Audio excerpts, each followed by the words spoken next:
Hey, what's going on, everyone? Two things you're going to notice different. We're actually going to be starting to turn this channel into more of a show and more interactive and not just low effort recording my computer screen and talking over it when, for all I know, I could just be in my underwear making the video. Another thing you might notice is hair's gone. I don't know what it is. When XRP goes down to 20, 30 cent range, I get the weird urge to become Britney Spears and pretend like I'm having a mental breakdown and shave off all the hair. Let's go ahead, guys. Got some topics to talk about in today's video. LBRY is expected to pretty much be done with the SEC lawsuit this week. Legal legend Jeremy Hogan is saying that this is going to be something pretty important to focus on. And LBRY on Twitter, they did come out with some pretty fire tweets today targeting the Ethereum Foundation. We're going to go ahead and get into that. But as we like to do with every single video is just look at all of the XRP price action that has ever happened. In a way, it's kind of a breath of fresh air because we know we're just waiting for this to happen again. Or even one of those. But the problem is right now is we're doing this again 2 times the freaking time length. Okay? That's the problem. See, when we were about right here, I thought this was going to repeat perfectly. But the problem is we're going on like double this time. So maybe that means when this inevitably happens again, we get double the pump. Probably not, because then that would mean around $1,000 XRP if you take the percentage of this move, 79,000%, multiply it by 2. I don't think we're going to go 150%, 150,000% up from here. I think it's going to be more like 10, 20 bucks a coin, then go into a bear market. Guys, let's go ahead and get into some headlines today. So if you guys didn't know, LBRY is kind of right there in the same position as Ripple. Under the thumb of the Securities and Exchange Commission and Gary Gensler being attacked through regulation by enforcement. The most important thing I'd like to know before we read this, pretty much was just a roast at this point, is that the SEC, I want to throw out an F-bomb, but we're going to try and make the channel a little more family friendly. The SEC lied to LBRY. They lied to them. They followed the Gary Gensler, just come in and talk to us. Come in, just come in and register with us. And, let's just work something out. And then, boom, lawsuit. Millions of dollars on lawyers. And you know what lawyers love to do, okay? Not hating my lawyers out there, but I'm just saying, they'll be charged like $400 or $500 an hour, okay? Maybe sometimes even $1,000 depending on the dynamics of what they're working on. Check this out by LBRY. Screw it. They're fucking pissed off. These guys are pissed off. They have had it with this whole ETH corruption, the Ethereum Foundation, getting their pockets all lined up in the SEC. You've had 4 officials at the SEC that have essentially been related to the Ethereum Alliance, the Ethereum Enterprise Alliance, and then they get their pockets stuffed at the SEC, and then they go back to work for an old firm they used to work for that is part of the Ethereum Enterprise Alliance. What I find interesting is I just found a video the other day of Vitalik Buterin saying that, no, Ethereum is not the internet of value. Ripple is the internet of value. What changed after Ripple CTO Stephen Thomas let Vitalik sleep on his couch rent-free? What changed there? Vitalik Buterin actually was going to work for Ripple, but they had some problems with visa, immigration, green card. You know how that can be a mess. That's why Vitalik Buterin does not work for Ripple. Recently, Vitalik Buterin has made headlines for packing some serious sausage. The funny thing about this is that, he's bribing the SEC. He's getting, all his competitors wiped out for him, right? But with this little, area down here that everyone's raving about, I just would like to clarify, it's not what you think you're seeing. This bulge down here is clearly from something in his pocket, a wallet or keys to his car, phone or something, and it is completely separate from the main bulge, so he's not packing a big sausage, dude. I remember everyone saying that, oh yeah, dude, they made a freaking coin. They made a coin called Vitalik Big Dick Inu. And it's just not true, man. These are 2 different bulges. This is completely separate. This is not one unit. So after crashing on the couch of Ripple CTO Stephen Thomas, sleeping in his living room rent-free, he goes on to change his tune and publicly bashes Ripple and XRP every 6 months consistently. LBRY is pissed off. They've gone, okay, they're getting got after, English. The SEC is going after LBRY really hard, regulation by enforcement, doing the same thing with Ripple. LBRY is actually very supportive of the XRP community and is currently blowing up this tweet from only 2 hours ago. Keep in mind, this is sarcasm. We'd like to congratulate Ethereum, a completely finished protocol as of 2014 that was never bought by anyone for investment purposes, on their pending upgrade to Ethereum 2.0 later today. And the fees will probably still be $400 a transaction for an NFT. As everyone knows, the Ethereum upgrade was purely charitable work by the Ethereum developers. Not a single Ethereum token was sold to pay a single dollar of income to any developer who worked on the Ethereum 2.0 upgrade. If this wasn't true, the SEC would sue them. This is where the SEC gets into a tight spot. They've taken bribes from the Ethereum Enterprise Alliance. They've gone, William Hinman, the whole $15 million retirement benefits. They've done all that. They've got their pockets lined up. But the problem is that the SEC is going after everybody. And if they just completely leave Ethereum alone, clear misconduct and corruption is going to be made public. It's going to be very, very obvious. So I love this sarcastic statement by LBRY. I know these guys are pissed off. These guys are pissed. They put out a statement. I don't remember the exact dollar figure. I mean, look at the likes on the tweets. It's bumping up as I'm talking. These guys have spent millions on this court case with the SEC. And again, Jeremy Hogan has said that this week, it pretty much should be coming to an end. As Jeremy Hogan has stated, this is a huge week in crypto law. The Ripple summary judgment briefs will be filed today, yesterday, September 13th, although we won't see them until Monday, and a decision in the LBRY case is expected this week. These two things will affect the entire space for years to come. So guys, just keep in mind, September 19th, we will be seeing the SEC's cards and Ripple's cards pretty much all out on the table in the public eye for everybody to see. So stay tuned. That is only 5 days away from today. And let's get into another thing that Jeremy Hogan just talked about today with some pretty big news that we got, that the Chamber of Digital Commerce is stepping in the Ripple versus SEC case. As we do know, the SEC does not like third parties that are unrelated to the case stepping in because they are always supporting Ripple. And that's why the SEC tried to eliminate John Deaton and the 72,000 XRP holders he represents from the case. Because what do? When you piss off an army of people by wiping out billions of dollars in market cap in 3 days, when the chairman of the SEC went ahead and filed the lawsuit in his last hours in office, showing clear corruption, yeah, you get people pissed off and you get people essentially harassing SEC officials. That's what happens. And the things that are going to be coming out on September 19th, the SEC is filing motions to redact the identities of the expert witnesses.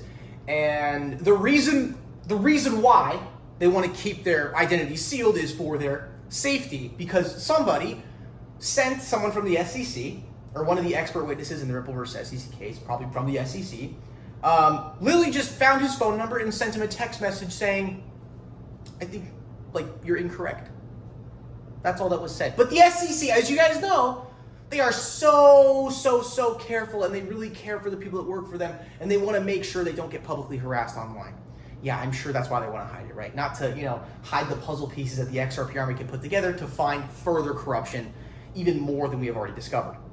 Let's go ahead and get into another thing from Jeremy Hogan, the Chamber of Digital Commerce.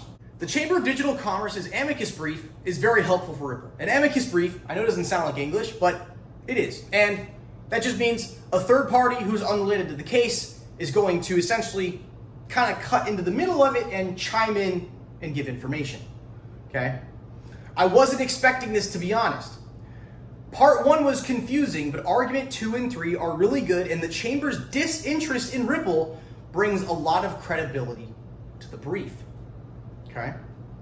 The Chamber is very precise in the asset itself is not a security argument, but look at the bonus, pointing out that SEC guidance says the asset itself is not a security, but SEC enforcement stated the exact opposite. Something the SEC loves to do is contradict themselves. They are very, very skilled at doing that. And maybe John Deaton knows what he's doing after all. And finally, the Chamber discusses how there is no authority to suggest that secondary sales can be considered part of an investment contract. It is an important point for Ripple as pertains to potential damages if early sales are deemed an investment contract. All caps, good start. See, personally, my biggest issue with the SEC is that they've brought up the argument of buying for investment purposes. Buying something for an investment purpose does not constitute it being a security. That is where my mind is splitting in half, trying to understand the logistics of this argument. You can buy anything for investment purposes, whether it be guns, water, canned food. Are those all securities? No, but people can go ahead and buy them for investment purposes. And maybe that investment longer down the road, or way down the road, maybe it may bring some sort of financial return, because let's say you stack up, 300 pounds of canned food and shit hits the fan and there's a supply chain crisis, nothing's in the grocery store, you can flip all those cans for a quick buck.